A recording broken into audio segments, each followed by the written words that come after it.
Welcome to the Boricua Culture Mix. I'm one of your hosts, Wilma Lebron Moore. And I'm Diane Rivera. And this is where la isla meets the diaspora.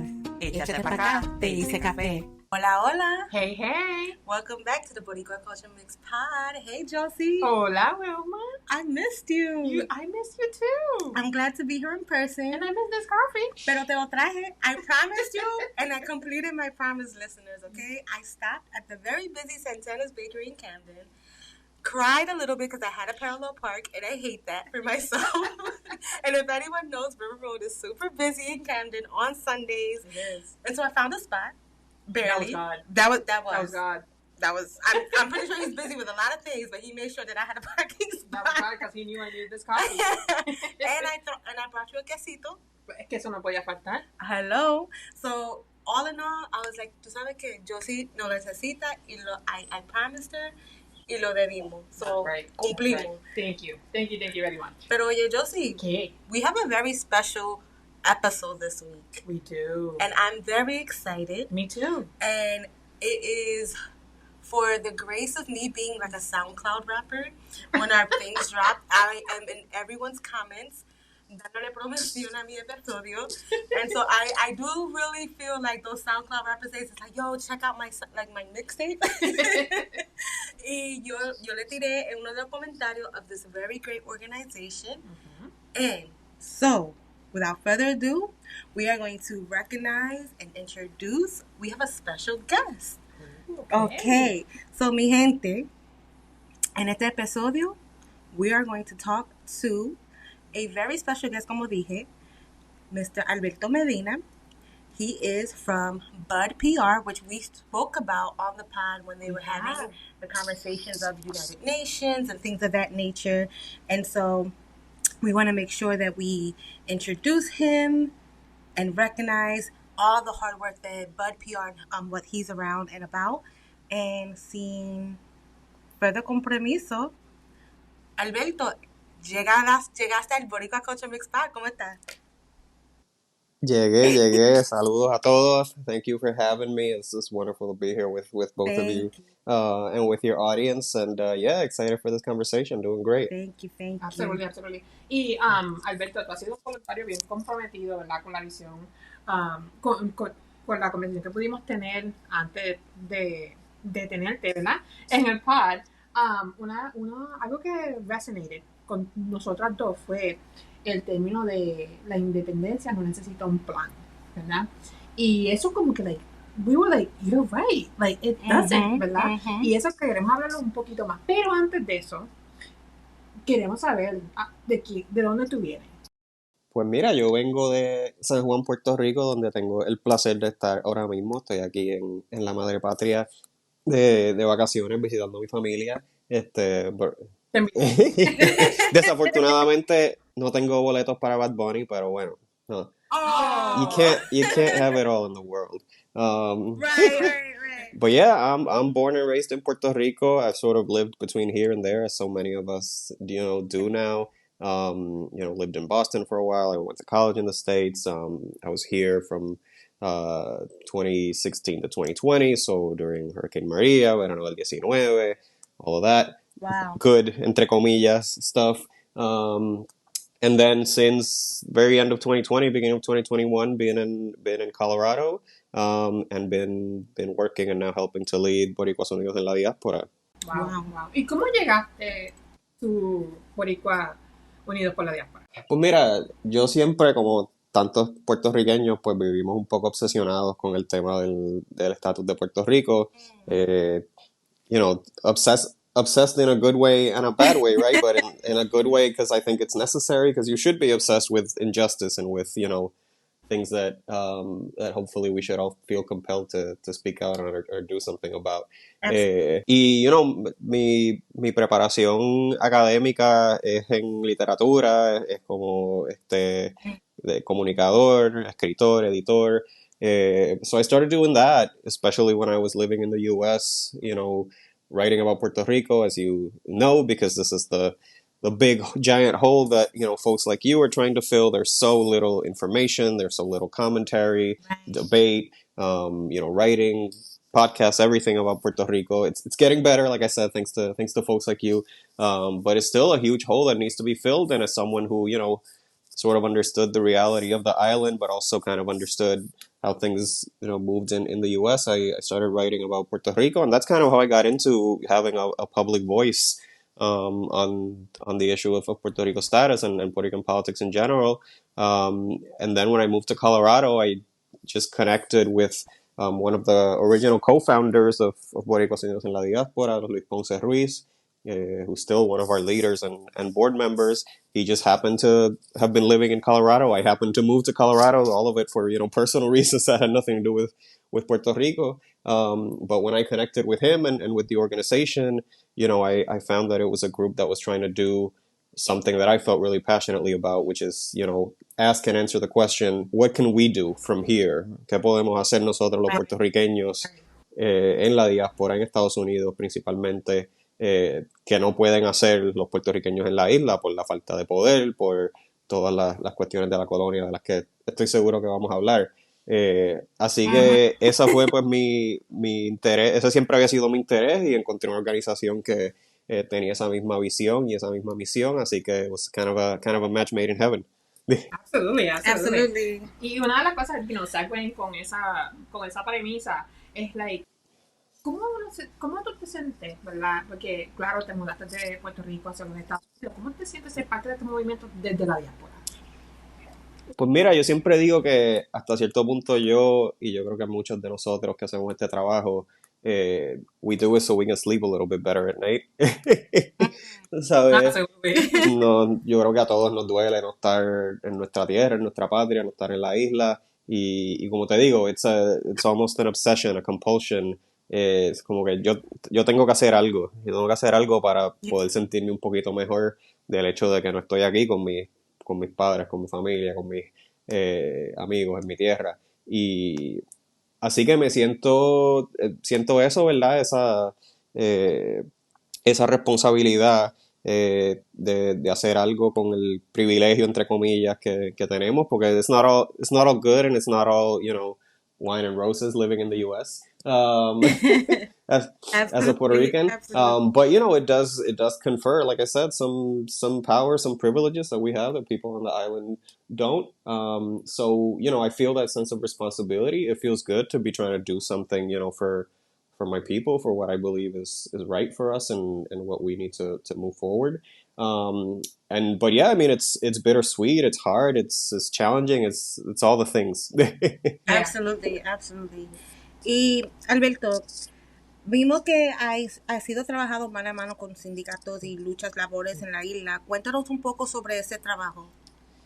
Pues sí, mira, nosotros queremos ser un puente entre la isla y la diáspora, y nuestra misión, que es pues educar, organizar y abogar, ¿sabes? Advocate a favor de la independencia, depende de esas conexiones.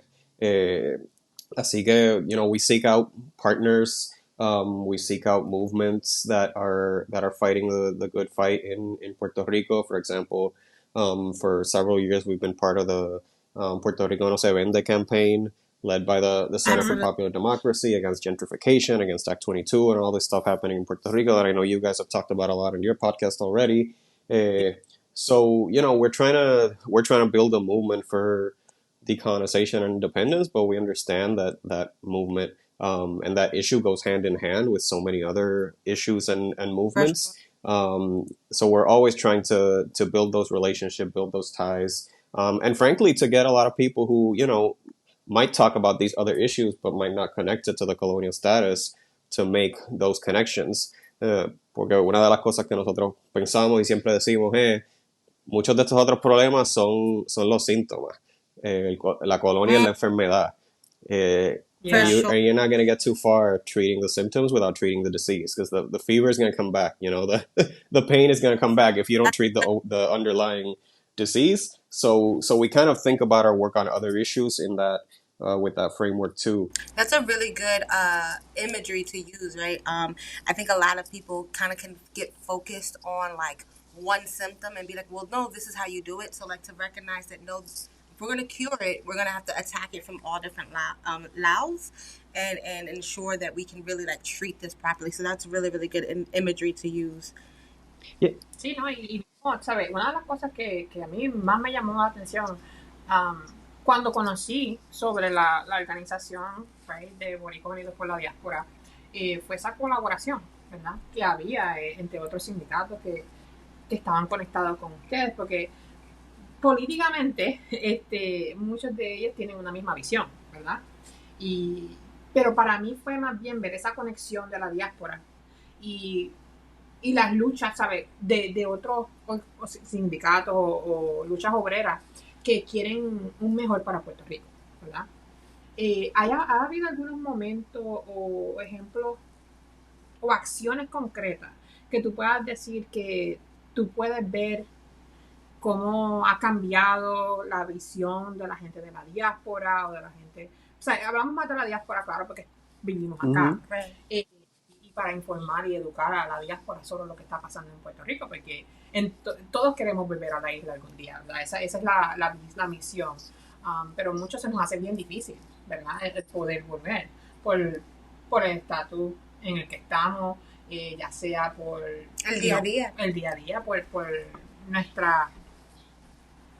cada persona no tiene sus necesidades, ¿verdad? Y no podemos volver a la isla, pero ¿has visto una acción concreta que tú puedas decir, ok, estamos logrando algo? Pues mira, yo creo que los cambios políticos que se han vivido en Puerto Rico en los últimos 8 o 10 años también están sonando en la diáspora, tú sabes, they're reverberating and people are changing kind of everywhere. Cuando digo cambios políticos estoy hablando sobre todo desde el huracán María para acá, el apoyo que ha crecido hacia la soberanía, hacia la independencia, hacia el Partido Independentista, esta nueva generación, tú sabes, generación de la crisis, como dice mucha gente, que también se convirtió, como bautizaron Bad Bunny Residente, en la generación del yo no me dejo, tú sabes. El San Benito. Exacto. A real. So, you know, that we're going to end up saying Bad Bunny like 20 times during this conversation because he's... Right. It's impossible to avoid right now. Yeah. Pero... and actually, I think that, you know, Bad Bunny is a big part of how, like, some of these issues and conversations and things that are happening on the island are reaching the diaspora because, you know, Puerto Ricans in Pennsylvania or in Kansas or Alabama, like we were talking about, might not be reading the El Nuevo Día, right, Puerto Rico's newspaper, right. But they're listening to Bad Bunny's album and Bad Bunny's, you know, bringing up this stuff. But yeah, all of that is to say, o sea, yo creo que los cambios en la visión de lo que es posible y de lo que no es posible en Puerto Rico que se están dando y que han llevado pues a resultados electorales bien distintos en Puerto Rico, también se están viviendo en Estados Unidos y honestamente, obviamente nosotros lo vemos bien de cerca, pero you know, one of the biggest kind of proofs we have of that is just the growth of our own organization, the fact that like almost every day, you know, or at least every week, people reach out to us and say like, hey, we want to talk to you guys, or we want to collaborate with you guys, or we want to find out more about Puerto Rico,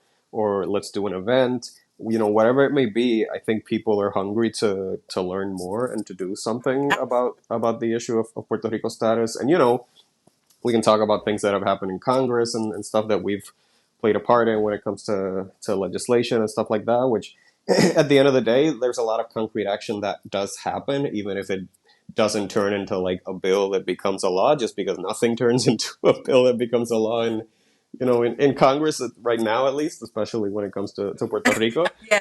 So that's part of the challenge. Like there is a lot of work that gets done that never, you know, kind of sees the light of day, just because, you know, at the end of the day, it's American politics, and that's a whole other. Not the news that sells, so it gets kind of like buried. Exacto.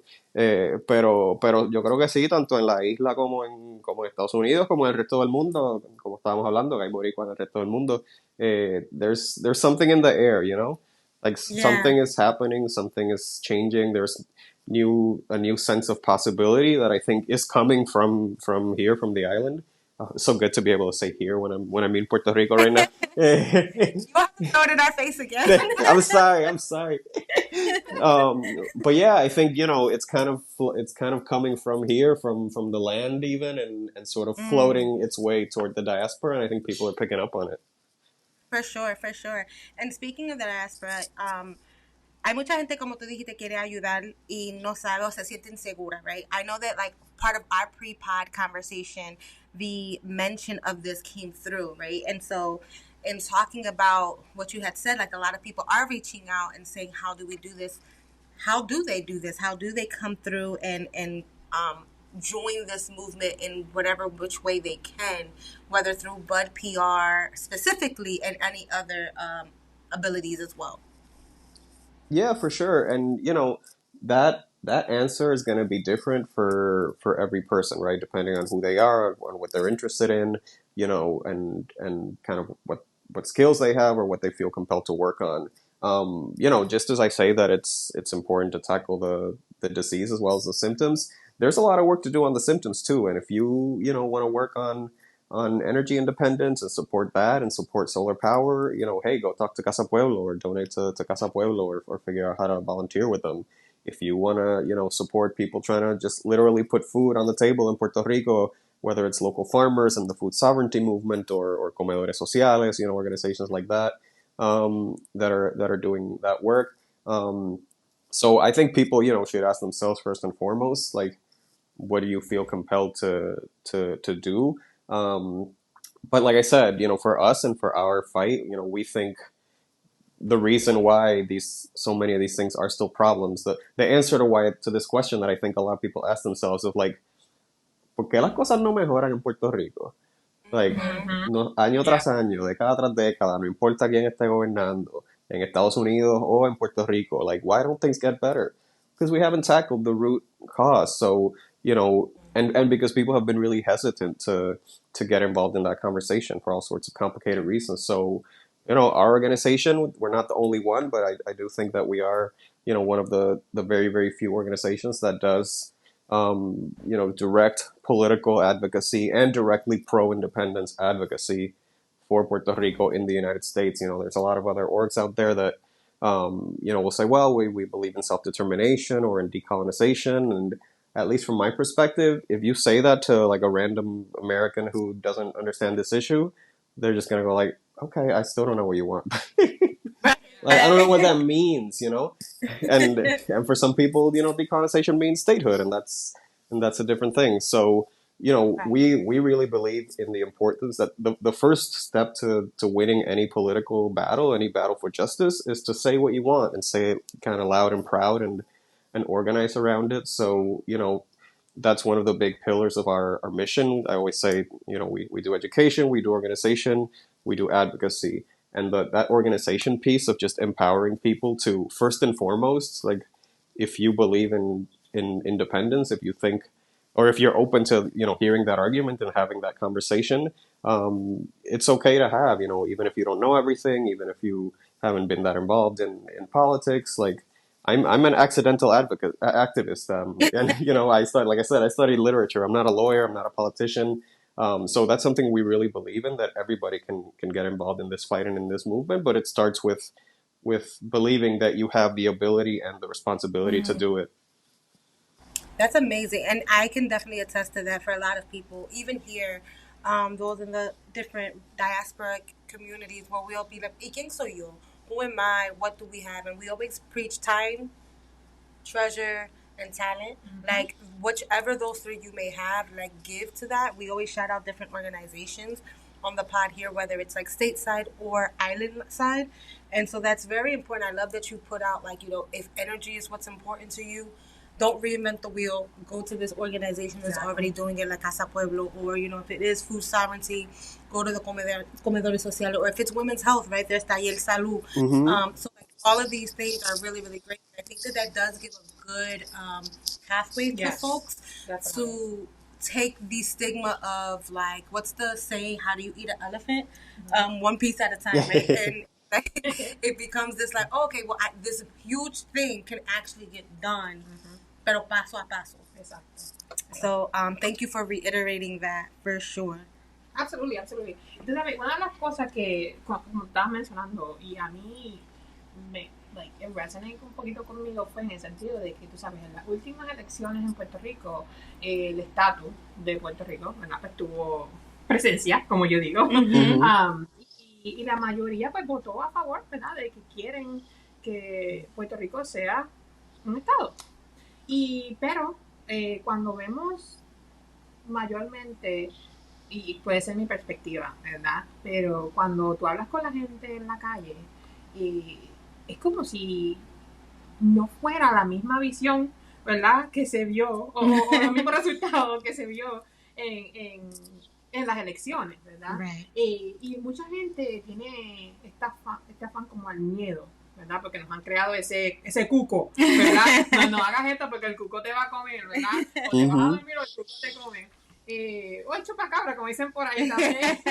Pero, ¿sabes? Nos han metido este miedo de que no podemos mirar a la independencia como una opción porque se nos va a ir todo, ¿verdad? Right. Se nos va todo lo que conocemos. Pero realmente nosotros tenemos que vivir por lo que tenemos, ¿verdad que sí? Una de las cosas, y esta fue la base de este podcast, fue la independencia sin perfección, ¿verdad? Ese es el título que nosotros le queremos poner a este podcast. Y queremos hablar contigo sobre esto, ¿verdad? ¿Por qué tú crees que mucha gente espera que nosotros tengamos un plan cuando ya la injusticia la vemos diariamente, ¿verdad? En Puerto Rico. Los apagones. Con todo lo que experimentamos. ¿Por qué tú crees que la gente espera un plan perfecto?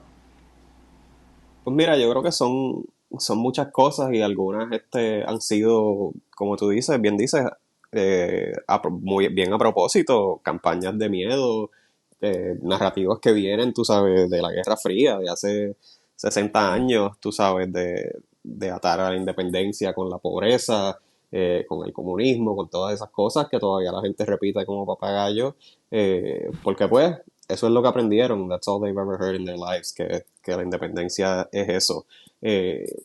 Sí hay que reconocer que la independencia hasta cierto punto es como un salto al vacío, ¿verdad? Nadie... estaba a punto de citar a Bad Bunny otra vez, nadie sabe lo que va a pasar mañana.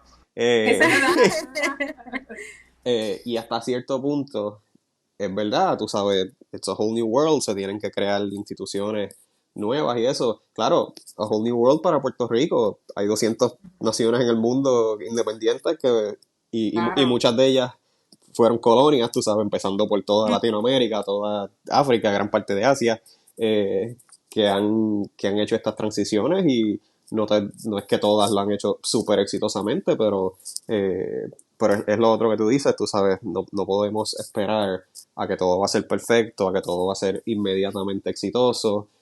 Life doesn't work that way. And I always tell people this, and I don't know if we talked about it, like when you turn 18 and you leave your parents' house, you don't know if it's gonna go well for you. You don't know if you're gonna be like rich or poor, or you're gonna struggle, or you're gonna be drinking, or eating ramen noodles or whatever it is. Like, you just understand, like, this is the thing to do naturally, to become independent as an individual, to be able to live my own life, make my own decisions, and you sort of accept a level of risk that comes with that, right? That you might struggle, that you might have times when things aren't going great, but you still think like being independent, being able to be my own person, is worth it. Y yo creo que en Puerto Rico pues necesitamos un poco de ese mismo sentir sobre la independencia. Y creo que el otro es que no es que, fíjate, dijiste, no, para la independencia no necesitamos un plan. Yo creo que sí hace falta un plan, pero no es el trabajo ni la responsabilidad de todo el que cree en la independencia crear ese plan. Exacto. Porque eso requiere, tú sabes, unos niveles de peritaje, like, macroeconomic, post-colonial development, economics, tú sabes. And we can't live in a world in which only if you are an expert who's willing to read and write a 600-page report, only if you do that, then you can say you're for independence. Because we don't do that for any other issue. Nosotros no esperamos ese tipo de expertise de alguien que te dice que quiere luchar contra el cambio climático o que quiere resolver el problema de las armas de fuego en Estados Unidos or whatever it may be. So, yeah, it's an interesting question, and I think, I have part of the answer. I don't know if I have the full answer. Like, why did we create this expectation and this kind of double standard compared to every other issue, where we expect someone who tells you they believe in independence to be able to answer every single question about how it's going to go in a hypothetical future that we can't even control everything before you accept it. I think it definitely comes down to like fear as well, right? This like the fear of the unknown for a lot of folks, which is valid, understandable. Mm-hmm. But I think that there's also this like lack of understanding and knowledge because it's not like other countries have done this before, right? Like they've fought their way to liberation. Casi messy, you know, a little messy. Yeah. Maybe with some errores, pero still with the necessity that it has to be independent, right? Like even Haiti, right? They've had their independence. They've also had their issues, but they have their independence. India, 1947, right? Like other countries who have done this. I mean, even with South Africa, like they knew apartheid was horrible. Mm-hmm. Something had to be done. Did they do it perfectly? No. But they knew something had to be done. And I think that there's this purposefully disconnection to information in this space, not to reach out to other like how-to movements, as well as this like general fear. I know that we have talked about this on the pod too, about our parents before migrating to the States, and how we talk to them now about like what we think. It's two different radical pensamientos, right? My dad is one who's like, Wilma, es que la gente se va a morir. And I'm like, papi, es que la gente se está muriendo. Like, it's happening now, Exacto. right? And, but he has this, like, mind you, has not lived on the island for forever and a day, but, you know, just the back and forth as anyone else. And I'm just like, there's stronghold that if we leave the United States, we'll just fall. Where is this coming from? Where is this belief coming from when you have not seen it in your lifetime any other way? Right. Yeah, and I think, you know, the part that you said about not understanding how this has gone for other countries, or just not having the you know, the ability or the wherewithal or whatever it is to look outside of the US context. You know, that's part of what colonialism does too. It gives you this like tunnel vision where like we only los puertorriqueños nada más miramos hacia Estados Unidos para todo. And the people who do look beyond that and have like done this kind of work, I always cite el Dr. Jose Caraballo Cueto, who's an economist in Puerto Rico, who actually did do a 600-page study on, you know, on the economic consequences of each political status. And as part of that, he did a comparative study on what has happened to the economy of other, you know, nations, former colonies after independence. And he comes to this really striking conclusion that, except for in one case, which I think is Gabon in Africa, every single nation that had a GDP, you know, a gross domestic product that was similar to Puerto Rico's at the time that it achieved its independence, has done better economically after independence. Wow. This is, you know, very like careful, you know, PhD economics work, right? That flies against, I think, what most people assume, you know, is the case, that like, oh, you know, you lost the support of the British Empire or the French Empire, you know, empire, and you struggled and you became poor. No, most of these countries are doing better. Absolutely. So I think that's part of it. And then I think the other thing that you know, colonialism does is that it's, and you know, people talk about this as that's why it's important to talk about colonialism as a psychological phenomenon too. Sure. Nos ha quitado la confianza en nosotros mismos, la autoestima. Entonces yo creo que la gente piensa que los puertorriqueños, que en Puerto Rico no hay expertos, que en Puerto Rico no hay líderes, que en Puerto Rico no hay gente inteligente. Porque cuando yo pienso que yo no necesito saber cuál es el plan perfecto para la independencia, it's because I trust that there's other people out there who have got it. It doesn't have to be me. That's not what I studied. Like that's not what I know. I read books. I was listening and reading Wuthering Heights. Exactly. I'm with the Bronte sisters. I'm not. Yeah. Yeah. But like I know they're out there because they're out there in every society, and I'm, you know, I'm now know who some of them are, and that helps. But like, but there's this assumption, I think, sometimes that we just don't have like smart people who could figure this stuff out and who have already been, you know, writing and proposing and, you know, and getting PhDs and stuff that's more useful than literature. Like we have those people, guys, and like it's a little bit of an act of trust too. You still using the degree though. You still using the degree. Now I feel like I'm using it, but yeah, I mean, we gotta believe in ourselves a little bit as a people, you know.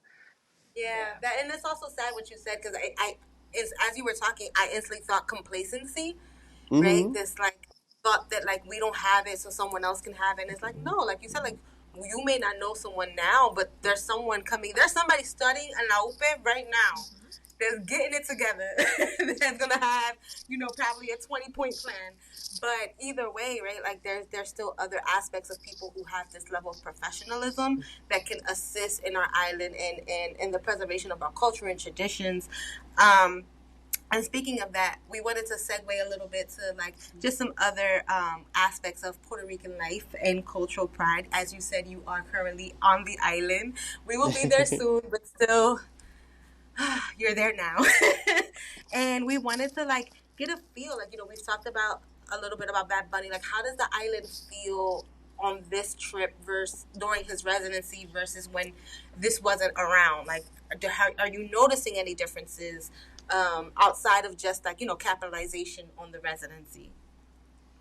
Yeah, no, it's a really good question, because I was just having this conversation, with a friend of mine the other day, that if you read a lot of what's getting reported in the U.S. media, about Bad Bunny and the residency, it's all about the economic impact, and let's figure out how much money this is going to make for Puerto Rico, which in a way is its own kind of sign of how the U.S. and the U.S. media views Puerto Rico. It's all about money. It's all about like who's benefiting. They're trying to cash out. They want their money back.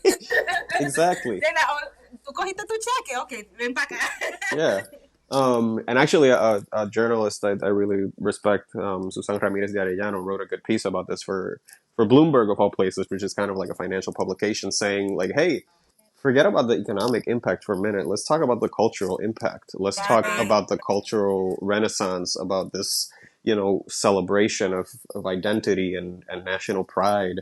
And so I do, feel that here and in conversations I'm having with friends, and in the fact that, if people are getting up at 5 a.m. to try to get like in the 50,000 person like online ticket line for the for the limited day of tickets, like, it's a phenomenon, and I don't think it's just because people want to go and like dance and listen to the songs and have a good time. Like I think it's a lot deeper than that. I think people, whether they're actually able to go to the concert or like me, just watching the clips on Twitter, and trying to feel like I'm there. I think there's a feeling of being a part of something, of celebrating something that, like Bad Bunny himself especially sings. This big and this monumental, like there is that desire of just being on the prefaces of it or on the side of it, to just say, I was there, I saw. Yeah. No, definitely. But it feels like a historical, moment, and like part of that wave that I was talking about, that, it's the election results, it's, people who hit the streets in 2019 to oust Ricardo Rosselló. It's all of these feel like little kind of, steps on a ladder or something that's leading somewhere, and I'm still not exactly sure where it's leading. I know where I hope it's leading, but we'll see. Yeah. But it all feels like kind of, different parts of a movement that has its cultural manifestations, its political manifestations, y de verdad que se siente como un momento bien emocionante y de muchas posibilidades.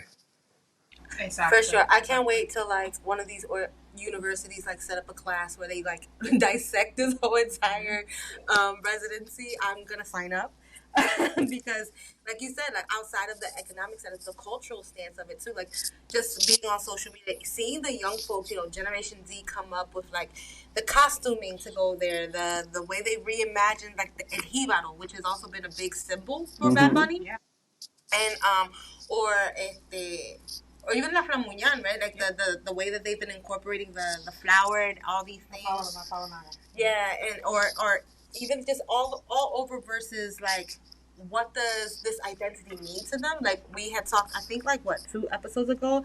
Last episode, a couple showed up con una empanadilla and a icy disfraz, and it was like, that is so Puerto Rican.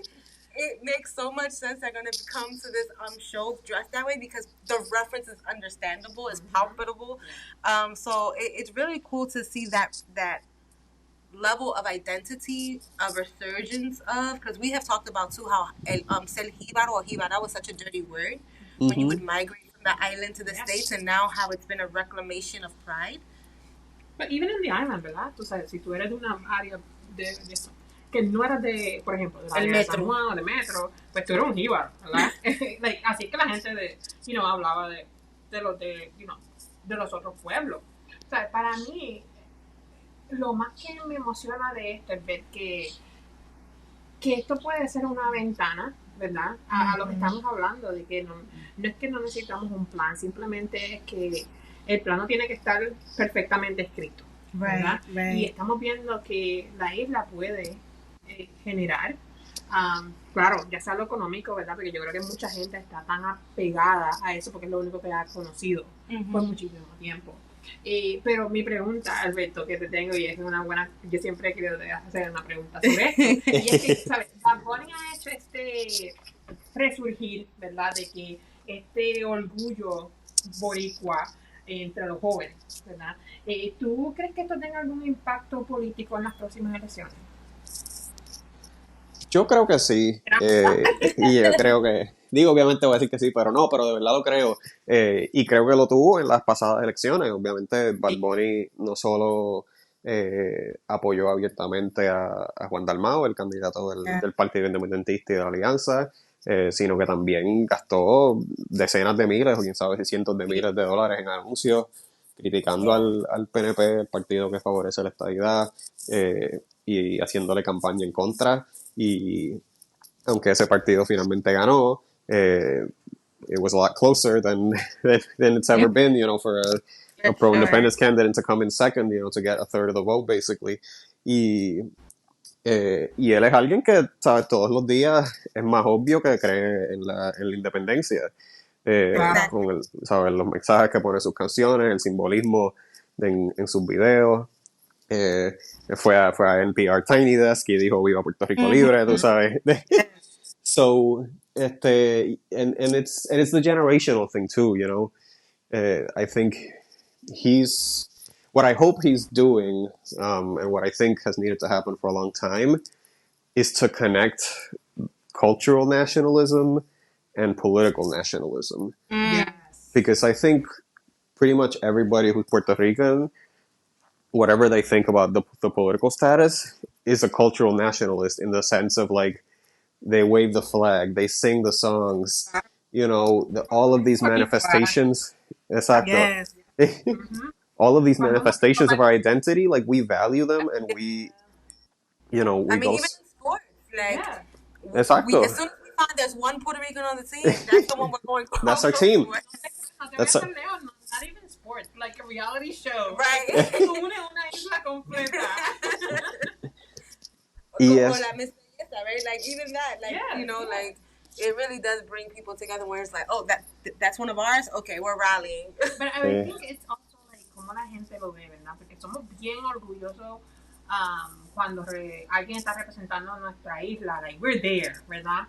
Y yo creo que eso es algo que es un buen tema, porque yo creo que mucha gente ve la política como algo tan serio, algo que, ay, es que estudiar tanto, like, like, y es algo que la gente dice, pues, que otro, somebody else figure it out, ¿verdad? Right.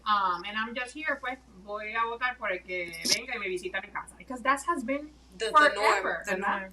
Y yo creo que Bad Bunny ha hecho una buena representación, como tú dices, Alberto, de conectar, ¿verdad?, esa cultura con lo político y abrirle un poquito la curiosidad. Y ese es el otro, ¿verdad? Es la curiosidad de que puertorriqueña vaya e investigue el porqué de las cosas, ¿verdad? Que cuestiones lo que aprendiste. Or even at its final core, right? Politics is about who gets what and who's voted in so that who gets what. And I think he's done a really good job of being like, y'all are not getting what you're voting for. Right? Like, you keep voting for something that you're not even getting in return. When are you going to wake up? And I think that's, like, even more so like his first day when his first image was "Yo te lo dije," right? Which was also very Puerto Rican, and it's in response to his billboard that he put out about un voto por PNP corrupción, or things of that nature. And I'm paraphrasing because I can't really remember the actual billboard, but the first one was, "I told you this was gonna happen," right? Like, I gave you this information. But I think that we really do kind of have to water down some things, and I think that for some people they don't want to like work at that level too. Right. Like, we do have to water down some things in order for people to understand. Mm-hmm. We do have to give it at a basic level.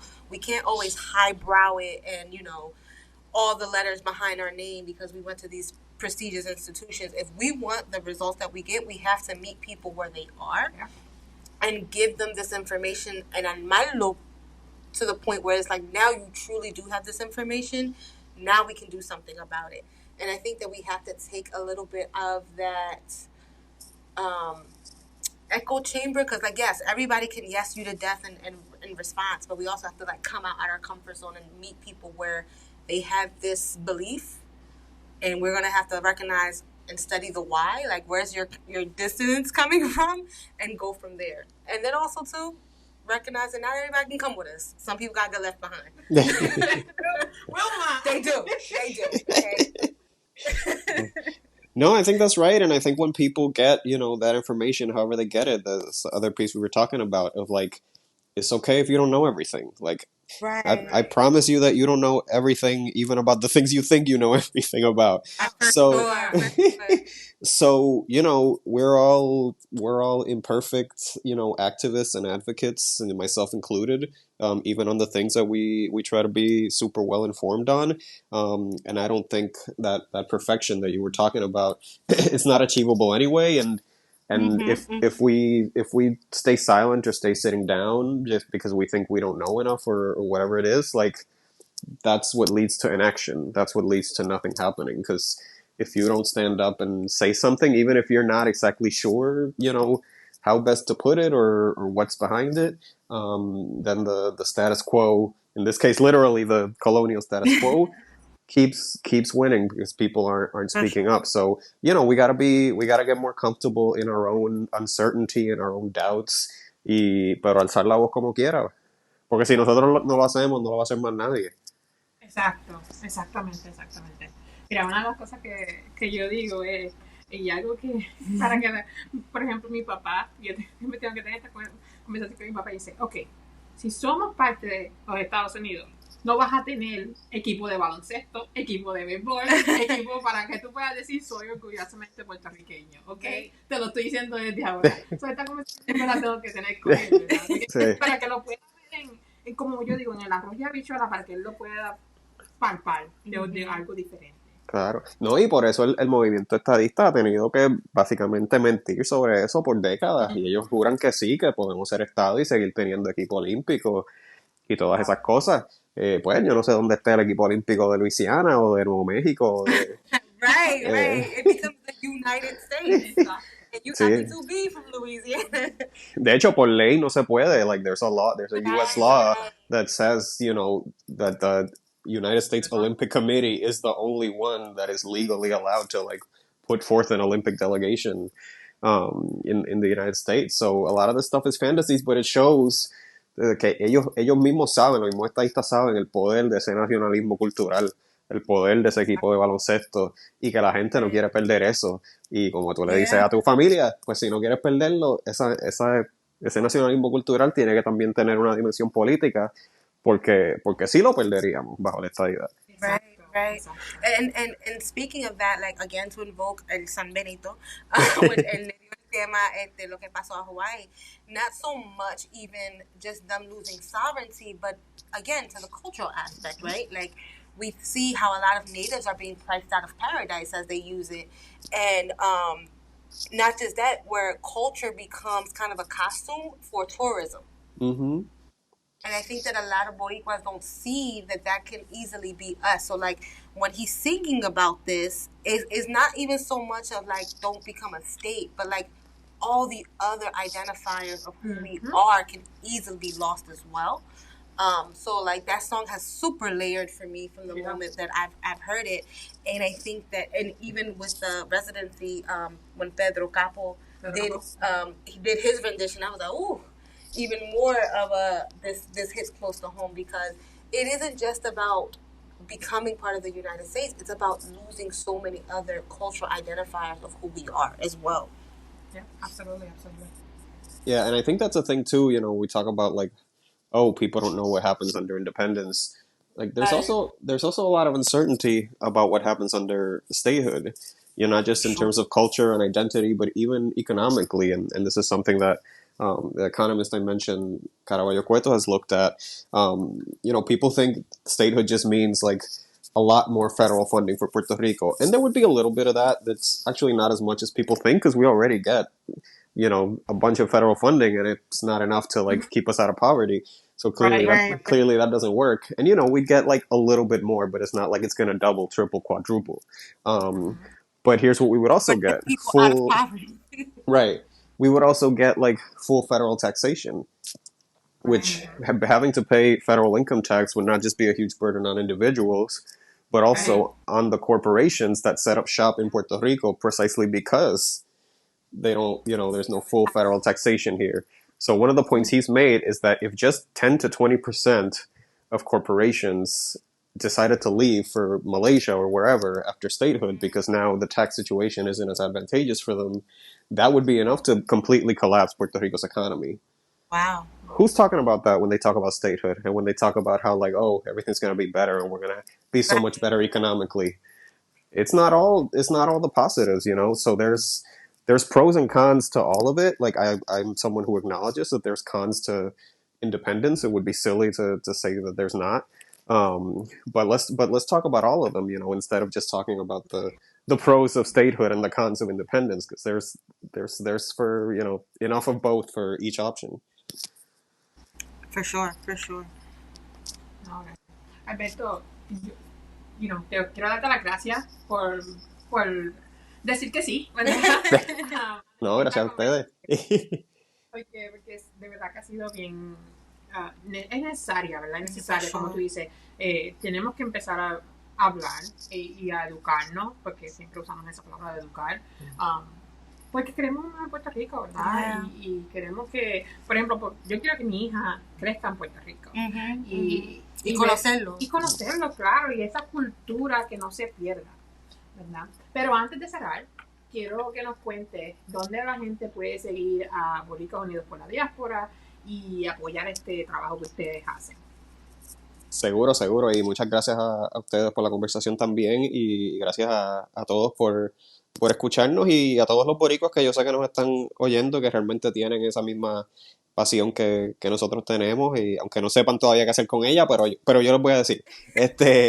Pues mira, Boricuas Unidos en la Diáspora, nuestra página web es budpr.org, budpr.org. You can learn more about our organization there. You can sign up for our newsletter.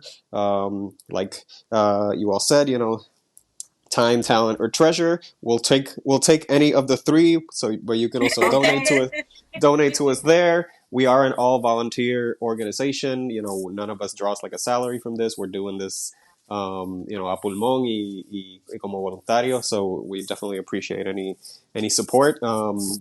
So yeah, find us at budpr.org. Find us on social media. We're pretty much on every platform. We are Bud Puerto Rico on Instagram. That's our biggest platform. But if you just search Bud PR or Boricuas Unidos en la Diáspora on Twitter and LinkedIn and Facebook, you'll find us. And please connect with us. Please reach out. If you just want to learn more, if you just want to have a conversation about how you might get involved, we're happy to just hop on a Zoom meeting and chat and learn more about you and tell you more about our org. And like I said, we're all volunteers just doing this because we believe it's the right thing for Puerto Rico. So we need all the support we can get. We love that. Y Alberto, before you go, we like to ask our guests, what song this week represents you? Ooh, what song this week represents me? Well, I gotta pick a Bad Bunny one now because we're actually I'm gonna cheat and I'm gonna pick two. I'm gonna pick La Mudanza porque estoy en Perfección, este, and that feels good. but also I'm here in my house, in my parents' house on vacation. I grew up listening to Juan Luis Guerra because my mom's Dominican, so I'm half Dominican. So definitely been getting into some of the old classics like Bachata Rosa. Yes. So I'm connecting with my nostalgia, with my family, but also living in the moment of Yo soy de fucking R. So that's my Okay. that's my two. Love that. Two big powerhouses, and you're right. It hits up because Juan Luis Guerra, if he wasn't playing at any of the parties, did you really have a party? Right. and La Mudanza is perfect. Bueno, Alberto, gracias por tu tiempo. We appreciate you having some time with us.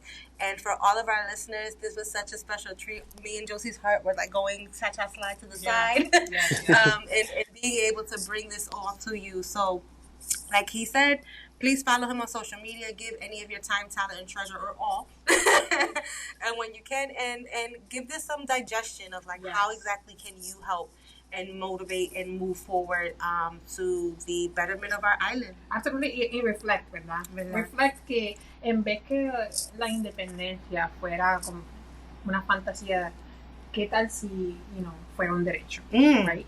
Vamos a reflexionar en eso. All right. Right. Well, gracias, Alberto. Gracias a ustedes. Chao. Chao, cuídese.